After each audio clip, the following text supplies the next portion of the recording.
Hey everyone, this is a refresher for Tsuro. The refresher series is meant for people who have already played the game but want to refresh their memory on how to play. The object of the game is to keep your path from connecting to an edge of the game board. You start the game with each player choosing a marker. Once everyone has chosen a marker, find the dragon tile. If you're playing with 3 or more players, set it aside. If you're only playing with 2, put it back in the box as you won't be using it. You then shuffle all the tiles and you deal 3 face down to each player.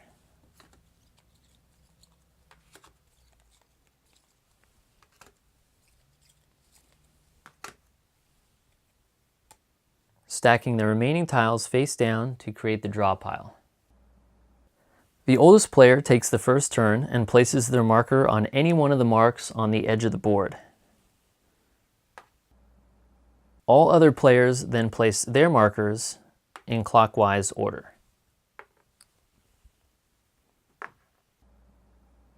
Once all markers are placed, the first player takes their turn. The player taking their turn is called the active player. Each turn has 3 parts. You'll play a tile, move your marker, and then draw a tile. To play a tile, you'll choose one from your hand and then place it on the open square next to your marker. A tile can be placed in any direction, but you can't place a tile that would force your marker off the board, forcing yourself out of the game unless that's the only move you can make.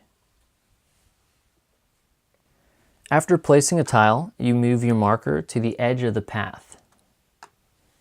Paths on a tile might cross each other, but you need to follow the path without changing directions. So if I started here, I'd have to follow the path all the way to here. And if I started here, I would follow the path all the way to here.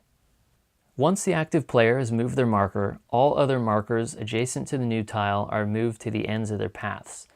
So if the red player placed this tile, they would move their marker to the end of their path, and then the blue player would move their marker to the end of their path as well. A player is eliminated from the game if their path connects to the edge of the game board. And if 2 markers run into each other as the result of a new tile being placed, both players are out of the game. If a player is eliminated, their path tiles are shuffled into the draw pile. So after placing a tile and moving your marker, you then draw a tile from the draw pile, and then it's the next player's turn. In a game of 3 or more players, everyone who has fewer than 3 tiles in their hand will have a chance to draw tiles even if it's not their turn. Starting with the active player and moving clockwise, each player with fewer than 3 tiles draws a tile, continuing around the board until all players have 3 tiles or the draw pile is empty. Once all players have 3 tiles or the draw pile is empty, it is the next player's turn. If you need to draw a tile but can't because the draw pile is empty, you take the dragon tile, which ends the turn. So let's say that the red player is going to play this tile. They move their marker to the end of the path. They need to draw a tile, but they can't because it's empty. So instead, they take the dragon tile. So they will be the first to draw a tile the next time tiles are available.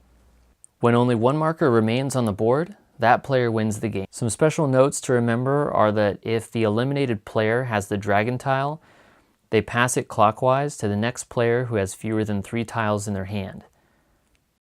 If all of the tiles are played, but 2 or more markers remain on the board, those players tie for the win. And if all the remaining players are eliminated within the same move, then those players tie for the win. There's an official variant called Elimination bonus for 3 or more players.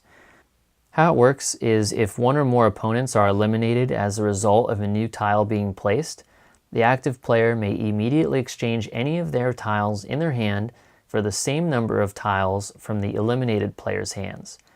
The remaining tiles from the eliminated players are then shuffled into the draw pile. That's Tsuro. Thanks for watching.